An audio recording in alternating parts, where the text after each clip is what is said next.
संसार के खोज में कोई भी सुखी नहीं हो पाया है तक।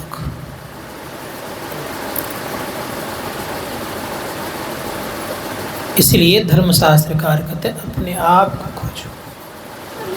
अपने को खोजने के लिए मैं इसलिए कह रहा हूं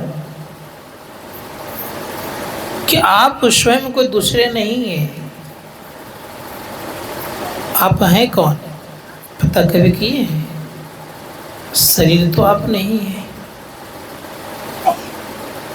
शरीर का कोई अंग आप नहीं है, तब हैं क्या आप?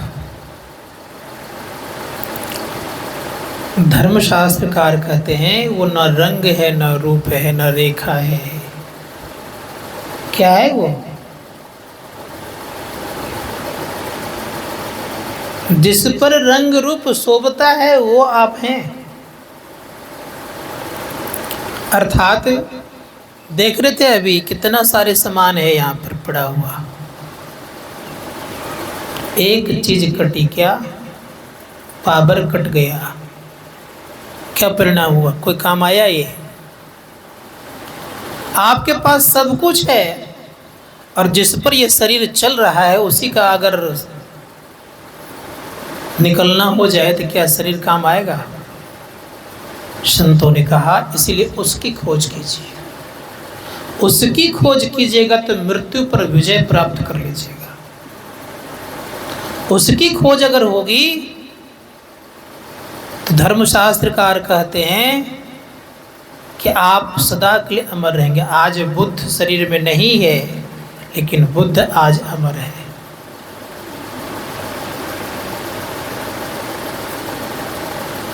इसीलिए संतों ने कहा कि अपने की खोज करनी चाहिए। विवेकानंद दर दर भटकते रहते थे, सभी महात्माओं से पूछते थे आपने ईश्वर को देखा है? कोई तैयार नहीं होता था।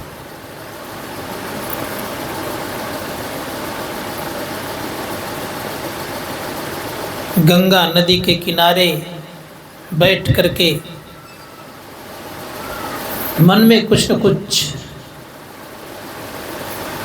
सोच विचार रहे थे। इतने में एक महात्मा जी आए और महात्मा जी से कहा आपने ईश्वर को देखा है? कहाँ? मैंने ईश्वर को देखा है। रामकृष्ण परमहंस जी महाराज थे। कहा आप मुझे दिखा सकते हैं? कहाँ दिखा सकता हूँ? कहा कैसा है? रामकृष्ण परमहंस जी महाराज कहते तुम्हारे ही जैसा है। जैसे का तुम्हारे ही जैसा है कहने का तात्पर्य क्या था? कि स्वामी विवेकानंद गोरा था, हेल्दी था, ऐसा? सबके अंदर में जो आत्मा है वो उन्हीं के जैसा है, उसके ऐसा कोई नहीं है। रामकृष्ण परमहंस जी महाराज ने उनके माथे पे हाथ रखा, अंतर साधना के जगत में पहुंच गए। अब उस आनंद में डूब गए और डूबते ही जैसे ऊपर किया हाथ तो फिर ऊपर आए और आते ही कहता है कि वहीं मुझे क्यों रहने दिए? कहा देखो तुम संसार में आए हो अध्यात्म ज्ञान का प्रचार प्रसार करो। तो मैं कहना चाहूँगा अवश्य जीवन में किसी को मानिए या ना मानिए लेकिन अपने की खोज अवश्य कीजिए। और अपने की खोज में शांति है, इसको याद रखिएगा। मैं नहीं कहता हूँ बहुतों से कि आप ईश्वर को मानिए, लेकिन मैं इतना जरूर कहता हूँ कि अपने आप को मानिए और अपने आप की खोज कीजिए, क्योंकि आप ही ईश्वर के ही अंश हैं। भगवान बुद्ध ने कहा, भगवान बुद्ध से एक बार पूछा गया ईश्वर है? एक बार तो कहा कि नहीं है। किसको कहा नहीं है? जो आस्तिक प्रवृत्ति का था उसको कहा नहीं है, और जो नास्तिक प्रवृत्ति था उसको कहा कि ईश्वर है। अब धम्मपद पढ़ें और लिखा है स्पष्ट रूप से, हे गेहकारक अब मैं तुझे देख लिया है, तुझे मैं पहचान लिया है, अब तुम्हें शरीर निर्माण करने की जो कड़ियां हैं सब मैंने मिटा दिया है।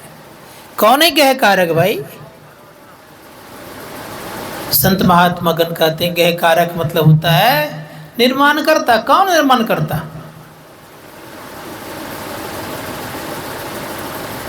हमारे गुरुदेव कहते कि ये प्रकृति द्वय उत्पत्ति लय होवे प्रभु की मौज से। ये दोनों प्रकृति परमात्मा की मौज से बनी हुई है।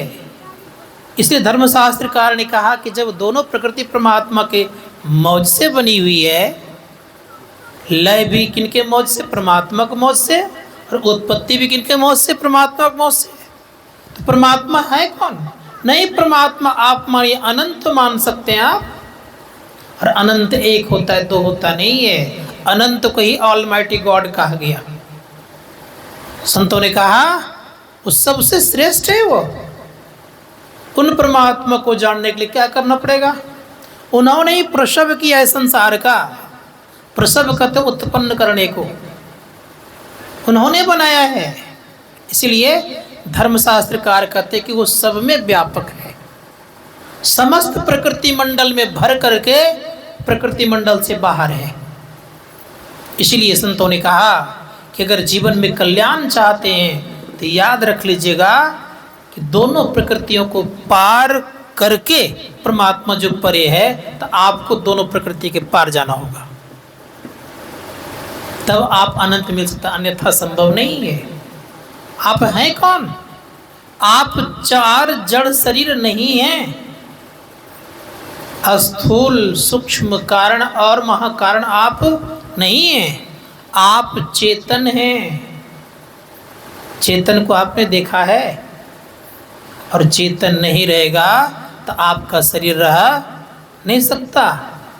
बिजली नहीं रहेगी कि माइक नहीं बज सकता, पंखा नहीं चल सकता, फ्रीज में जो ठंडा करने की स्थिति है वो ठंडा नहीं हो पाएगा, एसी में जो ठंडा करने की स्थिति है वो ठंडा नहीं कर पाएगा। क्यों? किसके कारण से हो रहा है? बिजली के कारण से। उसी प्रकार से चेतन आत्मा के कारण से, चेतन के कारण से आँख देखती है, कान सुनता है, नाक गंध लेता है, जीवा रसास्वादन कर लेता है। संत महात्मा गण कहते हैं कि ठीक उसी प्रकार से याद रखिएगा, त्वचा स्पर्श सुख का भान कर लेता है, आभास कर लेता है। अगर चेतन आत्मा निकल जाए तो आपको घर में भी कोई रहने नहीं देगा। कि रहने देगा? आपने बहुत महल अटारी बना के खड़ा करके रखे हैं, बहुत बड़े विद्वान आप हैं इस संसार में, लेकिन चेतन आत्मा निकल जाएगी तो कौन पूछेगा आपको? क्या स्थिति होगी आपकी? उसी चेतन को जिस दिन जान जाएंगे तो आप एक काम कर लीजिएगा कि जमराज को चुनौती दीजिएगा। प्रकृति के कानून को आप बदलने की ताकत रख लीजिएगा। लेकिन हम लोग प्रकृति के नियम के अनुकूल चलते भी नहीं, प्रकृति के प्रतिकूल दिशा की तरफ चलते हैं। संक्षिप्त में एक आध प्रसंग सुना करके मैं आगे बढ़ूंगा। कैसे प्रकृति के प्रतिकूल दिशा की तरफ चलते हैं तो बताता हूँ। भगवान बुद्ध के समीप में अजात शत्रु आए, बिंबिसार का पुत्र। कष्ट देकर के बिंबिसार को मारा गया। अजात शत्रु खुद मारे। अब वो कहते हैं कि बुद्ध, मेरे पिता को शांति मिलनी चाहिए, को उपाय बताइए। क्योंकि मैंने बहुत विद्वानों के पास गया, पंडितों के पास गया, किसी ने मुझे ये उपाय नहीं बताया। सब ने कहा कि श्राद्ध क्रिया कर दो, ये कर दो, वो कर दो, लेकिन मेरे मन में आया कि तुमसे विशेष जानने वाला कोई तो है नहीं, तो मैं आपके पास आया हूँ, मुझे तुम कुछ उपाय बताओ।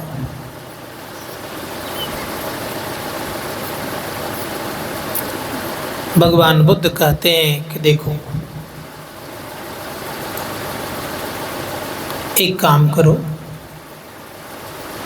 एक घड़ा में पत्थर भर करके लेते आना, दूसरे घड़ा में घी भर के लेते आना।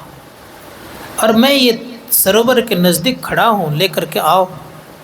आदेश दिया, एक घड़ा में घी लबालब भरा हुआ है, दूसरे घड़े में कंकड़ पत्थर लेकर के आया हुआ है, दोनों को ढका गया है, दोनों को पानी में रखा।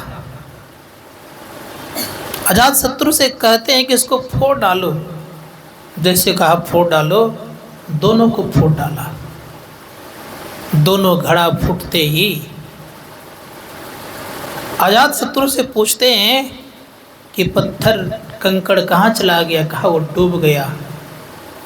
कहा बता अजातशत्रु, घी क्यों न डूब रहा है, कारण क्या है? कहा पानी में तो ये डूब जाना चाहिए, क्यों डूब रहा है घी? बुद्ध समझाते हैं, कहा कि देखो ये प्रकृति का नियम है, नहीं ये डूबेगा, क्योंकि पानी से हल्का है घी, ये डूबने वाला नहीं है, इसकी डेंसिटी कम है, इसलिए डूबेगा ये नहीं। परिणाम ये हुआ कि ठीक उसी प्रकार से याद रखना कि अपना कल्याण करने की स्थिति से ही लोग अपना कल्याण कर सकता है। एक दूसरे का कल्याण करने के लिए आप चलोगे तो आप नहीं कर पाओगे। अजातशत्रु को ज्ञान हो गया और वे बुद्ध के शरण में चले गए, जो कि बुद्ध का विरोध कर रहा था। तुम्हें कहना ये चाह रहा हूं कि प्रकृति के नियम के अनुकूल हम लोग नहीं चल पाते हैं। सभी को अपना अपना परम कल्याण करने का अधिकार है, लेकिन हम दूसरे के भरोसे रहते हैं, और दूसरे के भरोसे जब तक रहेंगे तो याद रखिएगा कि अपना कल्याण नहीं कर पाएंगे। क्या उपाय करने का है? सबको अपने पंथ पर चलने का अधिकार है। सबके भीतर में परमपिता परमात्मा ने पंथ बना कर रखा है, जिस पंथ पर चल करके लोग अपार सुख को भोगते हैं, अपार शांति को प्राप्त करते हैं। उस शांति को प्राप्त करने के लिए हम लोग क्या करना पड़ेगा? आज जिनकी पुण्यतिथि के शुभ अवसर उपलक्ष्य पर हम लोग उपस्थित हैं, इनका पुण्य प्रताप था कि जो आप लोग यहाँ आ गए, और ऐसे इनके घर में लाल जन्म लिए, जिस कारण से आज ये चला रहे हैं। भाई हो चाहे पिता हो, कोई हो, चला रहे हैं, ये सत्संग करवा रहे हैं, ज्ञान दान दिलवा रहे हैं। क्या मिलेगा ज्ञान दान दे रहे? तो धर्मशास्त्रकार कहते हैं कि ज्ञान दान देने से ज्ञान मिलता है। इसलिए सभी दानों में उत्तम दान कहलाता है ये ज्ञान दान देना। आप किसी को 1 रुपया दे देंगे, क्या हो जाएगा उससे? ये 1 लाख रुपये देंगे, कितना दिन खाएंगे बैठ करके? लेकिन ज्ञान उनको दे दीजिएगा तो हो सकता है उनका जीवन बदल जाए। ज्ञान दे दीजिएगा तो हो सकता है कि उनके जीवन में शांति आ जाए। ज्ञान दे दीजिएगा तो हो सकता है उनके जीवन में एक अच्छा सी जिंदगी जीने की कला आ जाए। इसीलिए संतों ने कहा कि ज्ञान अवश्य देना चाहिए। धर्मशास्त्रकार कहते हैं कि ज्ञान में कौन सा ज्ञान देना चाहिए? भगवान बुद्ध सिखा रहे हैं, सुनिए। भगवान बुद्ध कहते हैं कि अजातशत्रु सुनो, जिधर संसार की सुविधाएं हैं वो सब दिन रहने लायक नहीं है तुम्हारे संग, और एक दिन क्या स्थिति होगी, इसलिए तुम अपने आप को जानने का चेष्टा और प्रयत्न करो। भगवान बुद्ध यहाँ तक कहते हैं कि अपने आप को जानो। पढ़िएगा उनका धम्मपद में एक बार वो कहते हैं कि सुनो, एक शिष्य था और गुरु था। गुरु ने डांट फटकार लगाया। एक प्रसंग सुना रहा हूं मैं आप लोगों को। डांट फटकार लगाया जब, तो उसने क्या किया, मार्ग बदल करके गुरु की निंदा करने लग गए, घोर निंदा करने लग गया। उनका जब शरीर छूटा, अच्छा उस शिष्य का जब शरीर छूटा, एक सुंदर सा सुनहरा कलर का मछली बनी। जब वो मछली देखने में बहुत सुंदर था, एक मछुआरा को हाथ लगा। मछुआरा ने देखा कि मछली बहुत सुंदर है, लेकिन इसके मुंह से बहुत दुर्गंध आ रहा है। बहुत बदबू आ रही है, इसके बदबू से मैं रह नहीं पा रहा हूँ। ये सुंदर मछली जाकर के राजा घर में दे आता हूँ। राजा ने देखा कि ये मछली बहुत सुंदर था। मछली को देखकर कहा कि बहुत सुंदर मछली है, इतना सुंदर मैंने मछली कभी देखा ही नहीं है। लेकिन अफसोस कि पूरा घर दुर्गंध से भर गया। राजा रहने नहीं पा रहे थे। वहाँ से चला राजा। कहा इसका उत्तर कौन देगा? कहा बुद्ध के पास चला जाए। अब बुद्ध के पास जब गया तो उसमें बुद्ध था। तो बुद्ध ने कहा कि अपने गुरु का घोर निंदा की है और मरने पर ये मछली में जन्म लिया, और उसी का परिणाम ये सुंदर तो हुआ क्योंकि कुछ गुरु का सेवा किया था, लेकिन जो निंदा करने लगा उसके मुंह से इसी कारण से बदबू आ रही है। इस बदबू में कोई रह नहीं पाएगा, सब के सब परेशान हो जाएंगे। तो आज पूछते हैं भगवान बुद्ध से राजा कि कैसे मैं मान लूँ ये पूर्व जन्म में क्या कहते हैं अच्छे शिष्य थे और फिर निंदा करने लग गए। का खुद ये मछली बोलेगी। मछली को वाक्य शक्ति दिया, मछली बोलने लग गई। खा जो भगवान बुद्ध करे ये सत्य बात है। तो याद रखिएगा सब दिन, अगर हम आप चाहते हैं कि मैं सकुशल पूर्वक ठीक से संसार में रहूं, तो किसी महापुरुषों की निंदा मत करें, आपकी हानि होगी, इसलिए निंदा से बचिए। तो मैं बुद्ध के संबंध में सुना रहा था कि बुद्ध जब उस पंथ पर चला तो क्या स्थिति हुई। 1-2 दिन की बात नहीं है, संजोग से एक दिन जब चल रहे थे तो कुछ खाने पीने का नहीं था, भूख से तड़प रहे थे, लेकिन करते क्या, कोई उपाय नहीं। एक छोटा सा बालक के पास कुछ घास था। कहीं घास मुझे दोगे ताकि मैं बैठूंगा घास पर। उसने घास दिया और स्थिति क्या हुई, घास देने के बाद उस पर जब बैठने लग गए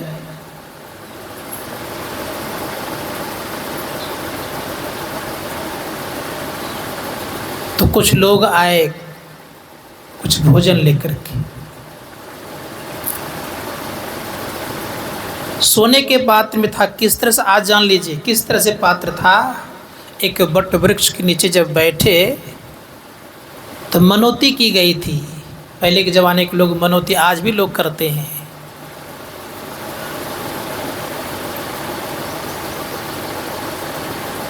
तो 1000 गाय को सेवार घास में चरने के लिए दिया गया था। उस सभी गाय को दूहा गया।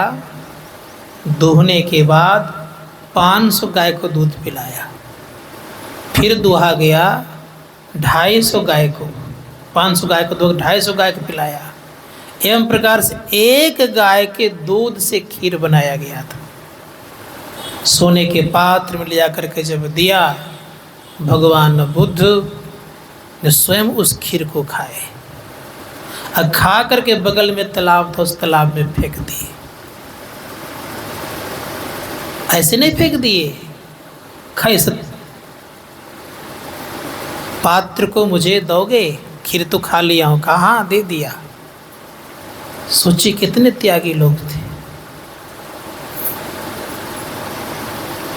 उस पात्र को यूं ही नदी में जब डाला, कब मैं देखता हूँ कि तुम्हारे खीर में कितनी ताकत है, क्या तुम्हारा खीर मुझे निर्वाण प्राप्त करा सकता है।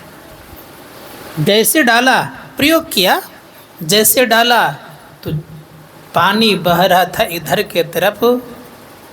तो कहा अगर मेरे पास ये पात्र लौट करके आ जाएगा तो मैं समझूंगा कि मुझे अब निर्वाण की प्राप्ति सुनिश्चित होगी। जो ही पात्र पानी में फेंका तो पात्र डूबा नहीं, तैरते हुए भगवान बुद्ध के पास आया। और आते ही भगवान बुद्ध बड़े प्रसन्नता के साथ ध्यान करने बैठे और 7 सप्ताह तक ध्यान करने बैठे। अर्थात 49 दिन बुद्धत्व की प्राप्ति हो गई। जब विद्यापति की प्राप्ति हो गई तो पहला उपदेश सुजाता को दिया गया और सुजाता ने ही कहा कि आपके पास बहुत सुंदर ज्ञान है, इसलिए आपका आज से नाम मैं बुद्ध रखना चाहती हूँ। तब से बुद्ध के नाम से विख्यात हुए और पूरे विश्व में फैल गए। धर्मशास्त्रकार कहते हैं कि बुद्ध शांति देने का काम करता है। भगवान कृष्ण कहते हैं कि संसार में शांति जो है ना, ये साधारण चीज नहीं है। इसलिए अर्जुन से एक दिन भगवान श्री कृष्ण,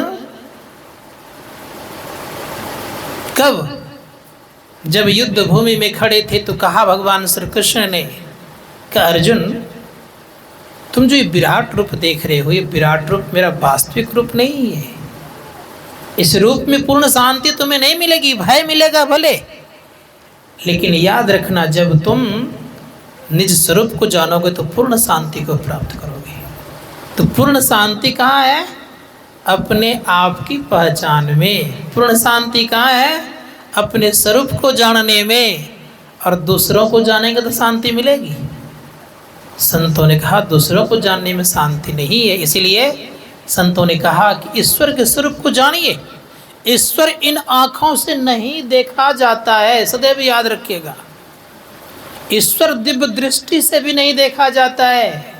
और दिव्य दृष्टि भी याद रखिएगा, ईश्वर को देखने में सक्षम नहीं है। तब संत कबीर साहब कहते हैं कि खोजो रूह की नैना, अर्थात आत्मा की दृष्टि चाहिए। आत्म दृष्टि से आत्मा को देखते हैं। जैसे अपने चेहरे को देखने के लिए आईना एक माध्यम है, उसी प्रकार से परमात्मा को देखने के लिए या अपने आप को देखने के लिए क्या चाहिए? आत्मदृष्टि चाहिए। 5 प्रकार की दृष्टियां होती है। जागृत दृष्टि से हम संसार का अवलोकन कर रहे हैं। एक मानस दृष्टि होता है, तीसरा होता है स्वप्न दृष्टि, और चौथी दृष्टि होती है दिव्य दृष्टि। दिव्य दृष्टि से विराट रूप देख सकते हैं, माया का दर्शन कर सकते हैं, लेकिन अपना पहचान नहीं कर सकते हैं। अपना पहचान करने के लिए आत्मदृष्टि चाहिए। तो भगवान बुद्ध जब अपना पहचान कर लिए तब संसार के लोग उपदेश देने लग गए।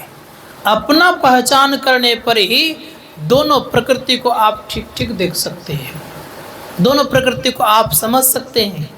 तब आपको पता चलेगा कि जड़ कहाँ तक है और स्थूल कहाँ तक, जड़ कहाँ तक और चेतन कहाँ तक है। धर्मशास्त्रकार कहते हैं कि जो जड़ और चेतन को जान जाता है तो उनकी स्थिति क्या होती है, वो कैसा होता है। तो गोस्वामी जी महाराज कहते हैं कि वह कैसा होता है, जैसे मान लिया जाए भगवान को खोजने के लिए चलेंगे तो भगवान की तरह आप हो जाएंगे। एक विशेषता है। संसार को खोजने चलेंगे आप संसार की तरह नहीं हो पाइएगा, लेकिन भगवान खोज लीजिएगा तो भगवान की तरह हो जाइएगा आप। केवल भगवान को खोजने पर भगवान की तरह हो सकते हैं, बाकी खोजने पर उस तरह आप नहीं हो सकते हैं। भगवान श्री राम स्वयं कहते हैं, उनकी वाणी है, उन्होंने स्पष्ट कहा है कि जानते हैं कि भगवान खोजने कैसा होता है। तो भगवान श्री राम खुद कहते हैं माँ सबरी से, उनकी वाणी है, वो कहते हैं कि मेरा स्वरूप को जो जान जाता है तो होता क्या है। तो खुद कहते हैं कि मेरे स्वरूप को जानने पर आप वही हो जाते हैं। इसलिए कहा जोगी वृंद दुर्लभ गति जोई, तो कहा आसुलभ है सोई, मम दर्शन फल परम अनुपा, अजीब पाव निज सहज स्वरूपा। जब मेरा दर्शन करता है तो जीव अपना स्वरूप को पहचान हो जाता है, अपने स्वरूप की तरफ हो जाता है। मम दर्शन फल परम अनुपा, अजीब पाव निज सहज स्वरूपा। जीव का स्वरूप क्या है? जो परमात्मा का स्वरूप है वही तो आपका स्वरूप है। जो संत सदगुरु का स्वरूप है वही तो आपका स्वरूप है। तो भगवान राम खुद कहते हैं मम दर्शन फल परम अनुपा, जीव पावनी सहज स्वरूपा। मेरे दर्शन का अनुपम फल ये है कि जीव अपना स्वरूप को प्राप्त कर लेते हैं। अब प्रश्न है कि जीव किसको कहते हैं? तो गोस्वामी जी महाराज कहते हैं माया इस न आप कहा, सो जानिए सब जीव। जो अपने आप को नहीं जानता है, माया को नहीं जानता है और परमात्मा को नहीं जानता है, ये तीनों को नहीं जानने पर क्या स्थिति, वो कौन सी क्या कहलाता है? वो व्यक्ति जीव कहलाता है। इसलिए धर्मशास्त्रकार कहते हैं जीव का परिभाषा है कि जो अपने आप को, माया को और परमात्मा को नहीं जानता है, इसी कारण से वो जीव कहलाता है। जिस दिन अपने आप को, माया को और परमात्मा को जान जाएगा, उस दिन जीव नहीं रहेगा। उस दिन क्या कहलाएगा? वो शिव अर्थात पीव हो जाएगा। धर्मशास्त्रकार कहते हैं कि इस अवस्था को प्राप्त करने के लिए हम लोग कहाँ जाना पड़ेगा? इसलिए संतों ने कहा कि इस अवस्था को प्राप्त करने के लिए अपने अंदर चलना। कैसे चलना होगा? संक्षेप में बता देता हूँ थोड़ा सा, क्योंकि 9 बज गया है।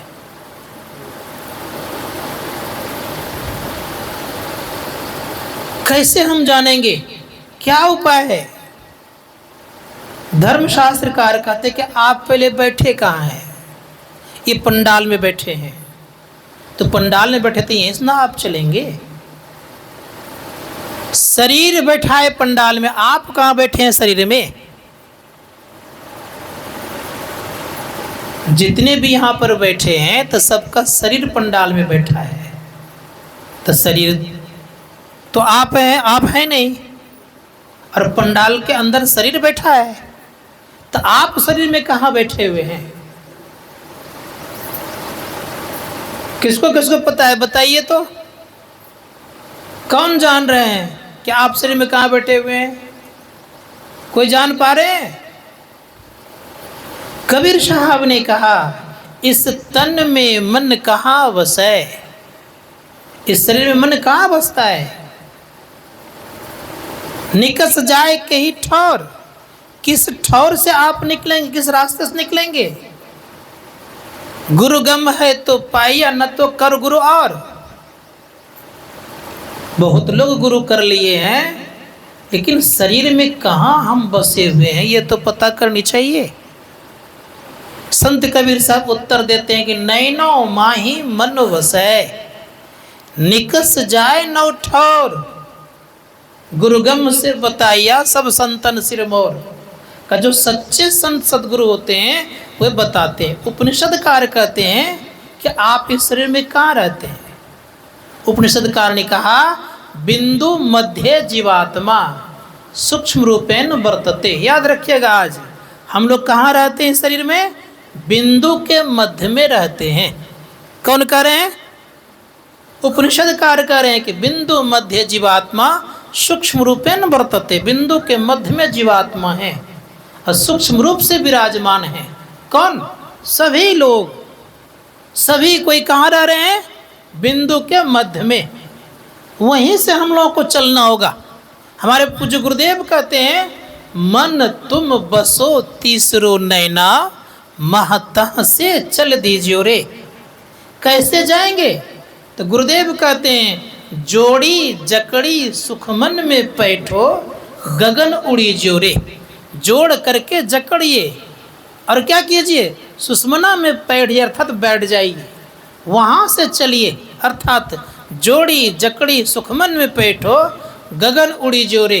इसके लिए क्या करना पड़ेगा? ऋषि मुनिगण कहते इसके लिए हम लोगों को मनोयोग पूर्वक ये काम करना पड़ेगा। कौन सा काम? तो कहा, उस रास्ता को कैसे हम पाएंगे? बिंदु को कैसे देखेंगे? तो गुरुदेव की वाणी में है। गुरु महाराज कहते हैं कि सुनो, बिंदु को देखने के लिए एक तरीका है। क्या तरीका है? तो बड़े प्रेम से गुरुदेव ने कहा है कि बिंदु ऐसे देखा नहीं जाता है। का तब क्या उपाय है?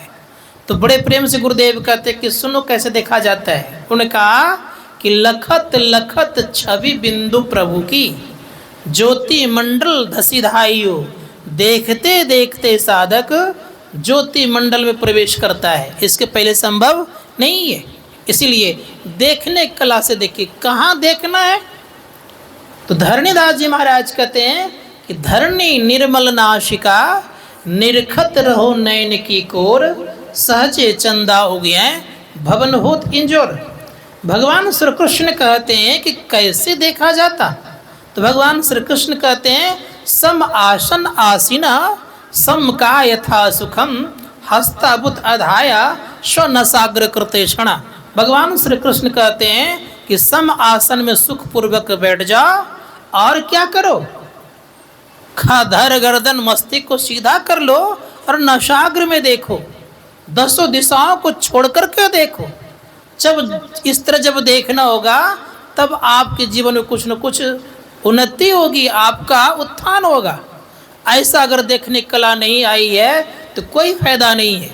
संत पलटूदास जी महाराज ने बड़ा सुंदर शब्दों का प्रयोग किया। उन्होंने कहा कि काजर हृदय से कहा भया ताकब को ढब नाही, ताकब को ढब नाही ताकन की गति है न्यारी। एक टक ताकी लेवे सोई पीब की प्यारी, ताके में है फेर फेर काजर में नाई। कहा कि ताकने में फेर है, काजल में क्या है, काजल में कुछ लगा हुआ नहीं है। ताकने कला जाननी चाहिए।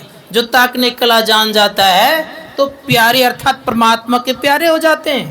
ताकिए नैन मड़ोरी चित अंते टारे, अर्थात ताकना ही हो तो किसी के तरफ चित्त डाल करके नहीं, सारे चित्तों को हटा कर, अर्थात ये कहा जाए सब जगह से मन को हटा करके एक जगह अगर ताकेंगे तो ताकने से क्या होगा, तो आपके अंदर में आप ही आप बिंदु झल के पट गिरा निरखत रहो, अपने आप आपके अंदर में बिंदु का उदय होगा। इसी को संत कबीर साहब ने कहा, मुर्शद नैनो बीच नबी है, स्याह सफेद तिलों बिच तारा, अभिगत अलख रवि है, आँखी मध्य पाखी चमके, पाखी मध्य द्वारा अति द्वारे दूरबीन लगावे, उतरे भवजल पारा, मुर्शद नैनो बिच नबी है। धर्मशास्त्रकार कहते हैं कि आँखी मध्य पाखी चमके, आपके आँख के मध्य में पाखी से मतलब होता है प्रकाश अर्थात ज्योति, उस ज्योति में द्वार है। संत महात्मा ते द्वारे दूरबीन लगावे, उतरे भवजल पारा, मुर्शद नैनो बिच नबी है।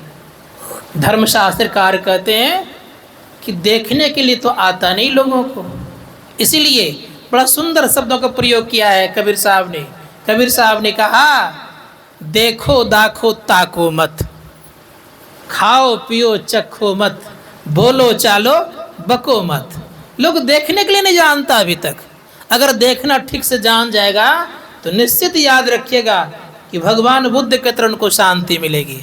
देखना अगर ठीक से जान जाएगा तो अपार शांति उनके जीवन में आएगी। देखना अगर ठीक से आ जाएगा तो वह व्यक्ति संशय में कभी नहीं पड़ेगा।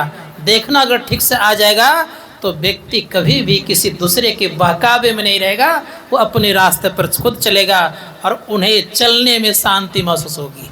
देखना कहाँ आता है लोगों को, इसलिए कहा देखिए कैसे, कहा चित्त को टार करके हटा करके।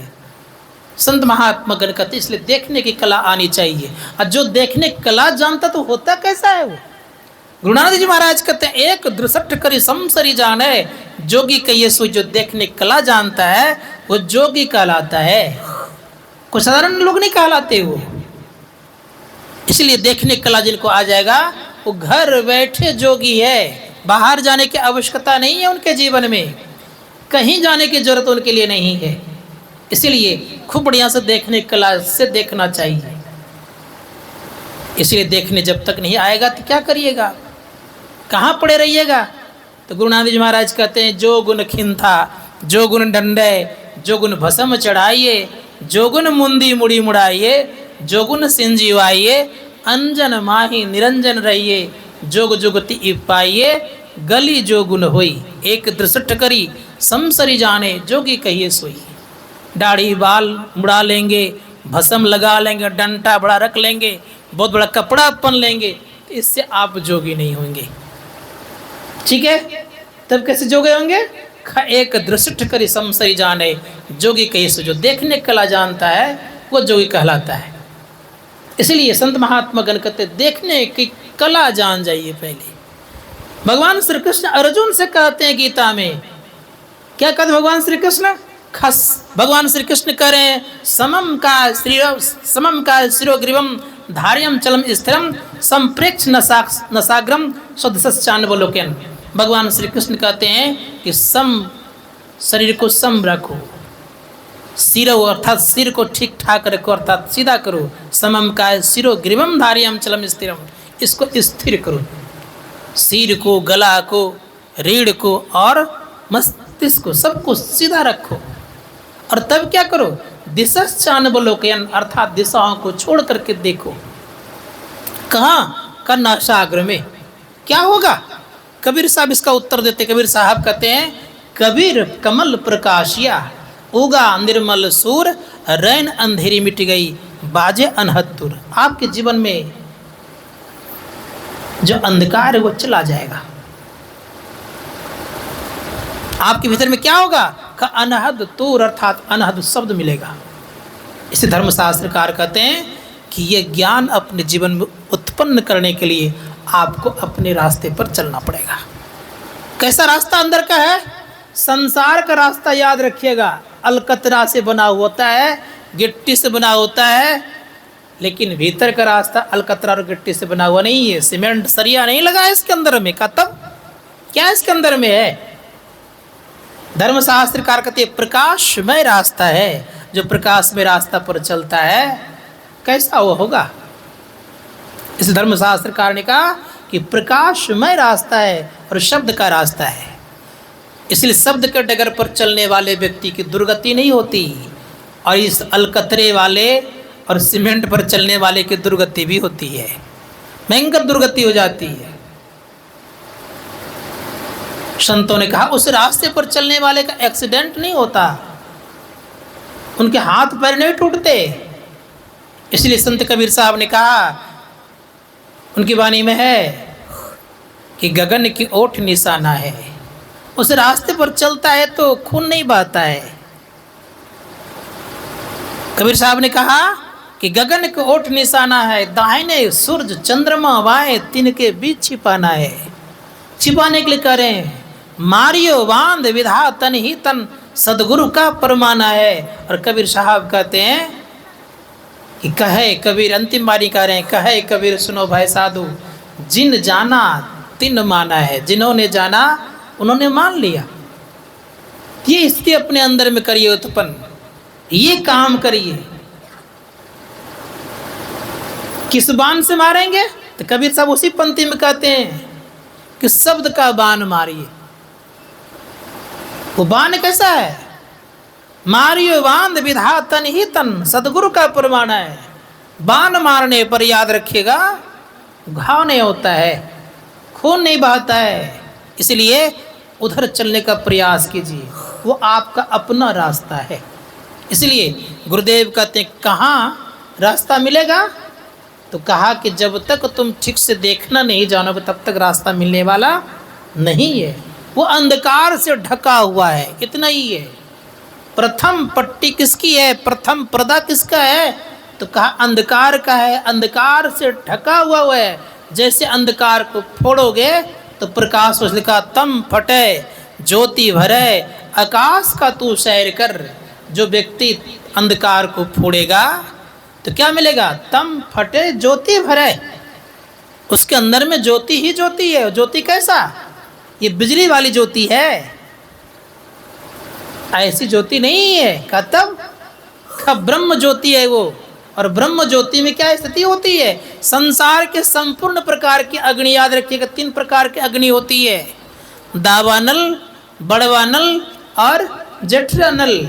इन तीनों प्रकार के अग्नि में आपके पाप जलाने की ताकत तो नहीं है, नहीं जल सकता। लेकिन एक बात याद रखिएगा कि एक अग्नि है, उसको ब्रह्म अग्नि बोलते, उसी अग्नि में पाप जलता है। इसलिए कहा कि ब्रह्म ज्योति का दर्शन भीतर में होगा कब? जब अंधकार फटेगा तब। इसलिए कहा तम फटे ज्योति भरे, आकाश का तू सैर कर।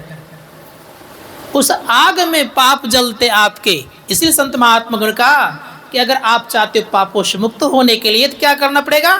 खा यदि शैल समम पापम विस्तृणम बहुयोजनम भिद्यते ध्यान योगेना नान्यो भेद कदाचन। कई योजन तक अगर पहाड़ के समान अगर आपके जीवन में पाप हो गया है तो वो भी ध्यान योग से नष्ट होता है। इसीलिए भगवान बुद्ध ने जब अपने आप को जब जाना तो अंगुलीमाल का नाम तो सुने ही है। अंगुलीमाल से पूरी नगर थर्राते रहता था, थर थर कांपते रहता था। परिणाम क्या हुआ? सब के सब थर्राते थे। प्रसेनजीत एक बार स्वयं निर्णय लिया कि पकड़ने जाना सेना सजा करके, लेकिन उसके पहले भगवान बुद्ध कब 1000 उंगली की माला बनाने का उन्होंने निर्णय लिया था। 999 हो चुका था, एक उंगली केवल बची हुई थी। उनकी माँ कहती है कि बेटा तुम्हारे डर से अब रास्ता लोगों ने बदल दिया है, कोई आता नहीं है। अगर कोई नहीं मिला आज, तुम्हारा आज संकल्प पूरा करने का दिन है। अगर कोई नहीं मिला तो क्या करोगे? अगर माँ कोई नहीं मिला तो आज तुम हो ना, तुम्हें ही बस खत्म करके अपना आज मनोरथ में पूरा कर लूँगा।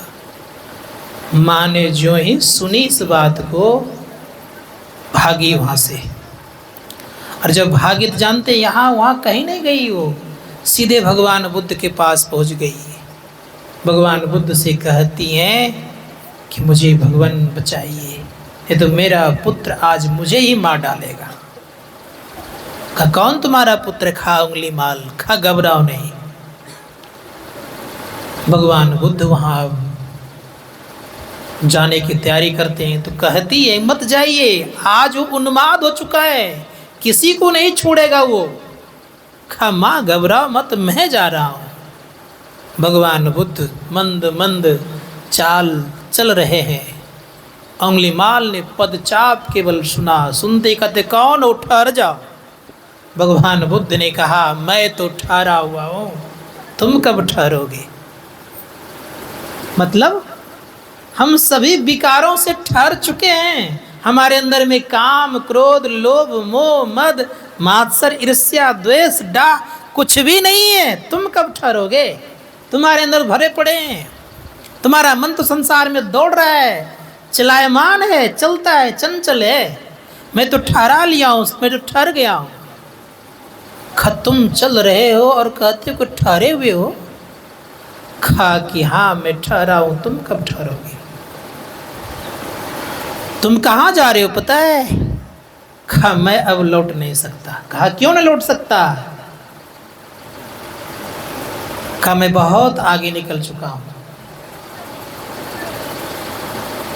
कहा लौट सकते हो। कहा मुझे कौन मानेगा, कौन संरक्षण देगा? कहा बुद्ध संरक्षण देगा। कहा तुम्हें मेरा डर नहीं लगता? कहा डर तो उसको लगता है, किनको? जो तलवार रखता है। जिन्होंने अपने आप को जाना उनको किस बात का डर? कहा तुम्हें मरने का डर नहीं है? कहा नहीं। कहा क्यों ना डर है? कहा कि तुम मुझे मार नहीं सकते और मुझे मरने का डर भी नहीं है। आज आप लोग बताइए अस्त्र शस्त्र कौन रखता है? जिसको डर है वही ना रखता है। जो निडर रहता है उसको अस्त्र शस्त्र रखने की आवश्यकता होती है? नहीं होती है। तो भगवान बुद्ध ने क्या किया था पता है आप लोगों को? अपने आप को उन्होंने जीत लिया था। जो अपने आप को जीत लेता है उनको अस्त्र शस्त्र काट भी नहीं सकता है। अस्त्र शस्त्र उनके लिए कोई काम का नहीं होता है।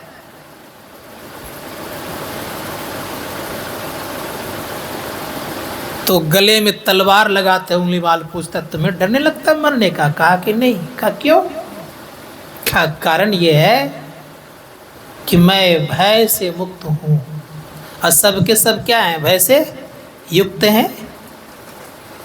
अपने आप पर जानने पर भय से मुक्त हो जाता है लोग।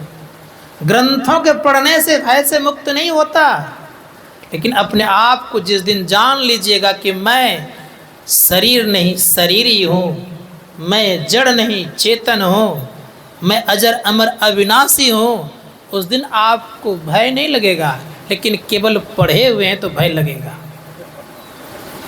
केवल किताबों में जाने हैं तो भय लगेगा, आपको मरने का भय लगेगा। भगवान बुद्ध से पूछते हैं क्या मैं इस पंथ पर चल सकता हूँ? कहाँ? अब वहाँ पर सिलेंडर होते हैं, हाथ में जो तलवार था उनके चरणों में रखते हैं।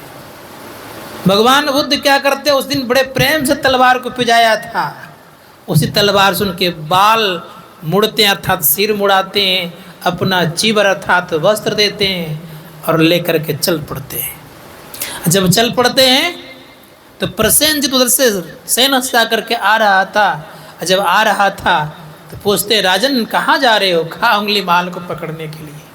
खा अगर उंगली माल मेरे वेश में अर्थात मेरे ही पोशाक में मिल जाए तो क्या करोगे? खा भगवान ये तो आश्चर्य की बात होगी। खा अगर ऐसे मिल जाए तो क्या करोगे? खा आपको प्रणाम भी करूँ उनको प्रणाम करूँगा। पीछे था आगे कर दिया। का यही उंगली माल है। इस बात को अजातशत्रु ने सुना तो सेना की बातों पर विश्वास नहीं होने लगा। का उंगली माल को सुधार दिया बुद्ध ने। का ये हो नहीं सकता है। खा अवश्य सुधार जाकर पता करके आओ। खुद अपने से चल करके आए अजातशत्रु। कहा बुद्ध मैंने सुना है कि उंगली माल को आपने बदल दिया है। उसी में बैठा हुआ था, उसका नाम अहिंसक रखा गया। कहा अहिंसक कुछ सुनाओ। उठा करके भारी सभा में सुनाने जब लगा, कहा कि ये प्रकृति को प्राप्त करने वाला व्यक्ति श्रेष्ठ होता है। संसार का मार्ग पर चलकर कोई श्रेष्ठ नहीं होता, अपने मार्ग पर चलकर कोई श्रेष्ठ होता है। इसलिए इस उपदेश को सुनते ही अजातशत्रु कहते बहुत खूब। इतना ही कहते ही अजातशत्रु से पूछते कि जानते हो ये कौन है? कहा कौन? कहा यही उंगली माल था, इसका अब नाम अहिंसक हो गया, बदल दिया। और जब बदला तो परिणाम याद क्या हुआ जानते हैं? जब बदल गया तो एक दिन भिक्षा मांगने के लिए जा रहा था।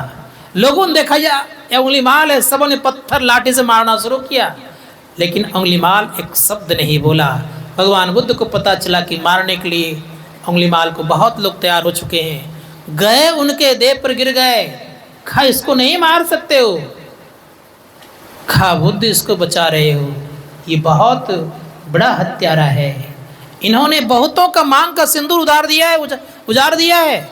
बहुत बच्चों को अनाथ कर दिया है। माताएं बहुत सारी विधवा हो गई है और तुम इसको बचा रहे हो। भगवान बुद्ध कहते हैं कि तुम विचार करके देखो, अगर ये सही में उंगली माल होता, क्या तुम्हें हिम्मत, ये शक्ति, ये ताकत होती कि इनके सामने आंख मिलाने की? ये तुम डंडे से मार सकता? थर थर कांपता था। इसने अहिंसा करने की अर्थात हिंसा करने की प्रवृत्ति छोड़ दिया, अहिंसा में आ गया है। इसलिए अब वो उंगली माल नहीं रहा। ले जाकर के महरम पट्टी किया गया, फिर स्वस्थ हुए। एक प्रसव पीड़ा से परेशान माता जी थी, जा रहे थे बैलगाड़ी पे लेकर के अस्पताल अर्थात हॉस्पिटल लेके जा रहे थे। बहुत पीड़ा हुआ, करुणा भीतर में भर गया। भगवान बुद्ध से आके कहते हैं कि भगवान उस प्रसव पीड़ा से बहुत पीड़ित है, बहुत दुखित है, उनका उपचार कुछ न कुछ कर दीजिए। भगवान बुद्ध कहते हैं कि तुम आज से जाके कहो कि मैं इस जीवन में कोई पाप नहीं किया है, इसके प्रसव पीड़ा दूर हो जाए और आराम से शिशु हो जाए। भगवान क्या बोल रहे हो आप? मैं तो इस जीवन में घनघोर पाप किया है। खत्म उंगली माल जाके कहो तो कम से कम एक बार जाके कहो तो। भगवान मैं कैसे कहूँगा? मैं इसी जीवन में मैं बहुत सारा पाप किया है, बहुतों का हत्या की है, बहुतों को अनाथ मैंने कर दिया है, बहुतों का मांग उजाड़ दिया है। खा कि उंगली माल अहिंसक का कह रहा है कि अहिंसक सुनो, जब से तुमने संन्यास धारण किया है, बताओ तुम कभी तुमसे कोई पाप हुआ है? ये तुम्हारा दूसरा जीवन है, ये तुम्हारा नया जीवन है। इस जीवन में जाकर तुम कहो कि मैंने जब से कुछ नहीं किया है पाप। जाके जैसे कहता हाथ में जल लेता है और कहता है कि मैं इस जीवन में अगर कोई पाप नहीं किया है और मन वचन कर्म से मैंने साधना की है, इसके प्रसव पीड़ा दूर हो जाए। उसको जल पिलाया और प्रसव पीड़ा दूर हो गया और आराम से शिशु का उत्पन्न हो गया। कि जीवन बदलता है। संत महात्मा गण कहते कि सन्यास धर्म बदलता है लोगों को, इसलिए ये जोड़ता है। इसी धर्मशास्त्रकार कहते हैं परम पुरातन धर्म है सर्वम धर्म। याद रखिएगा, मैंने बहुत सारा इतिहास पढ़ा है। वैदिक धर्म से ही पहले का धर्म श्रवण धर्म कहलाता है। मैं उधर जाना नहीं चाहता, बहुत गहन विषय है वो, इतिहास की तरफ जाना नहीं चाहता, लेकिन मैंने पढ़ा है कि सबसे पुरातन धर्म श्रवण धर्म कहलाता है, सबसे पहले का धर्म। क्योंकि पहले के लोग ध्यान करते थे, उसी को श्रवण धर्म कहते हैं। जग इत्यादि लोग करते नहीं थे, इसलिए धर्मशास्त्रकार कहते हैं कि ध्यान करने वाला धर्म भगवान बुद्ध की तरह हमारे गुरु महाराज थे। आपको पता है कि जब आए हुए थे कौन? जगदीश कश्यप भिक्षु अखिल भारतीय में आए हुए थे, और जब 2:45 बजे की घंटी बजी तो बजते ही उसके मन में हुआ कि अभी पूजा करने का कोई तो समय नहीं है, घंटी क्यों बजी? कुल्ला आचमन करके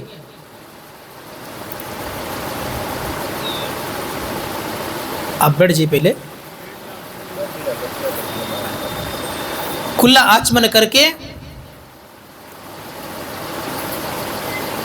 जब 3 बजे की घंटी टनाक टक 3 बार बज गई तो सब के सब ध्यान कर रहे थे।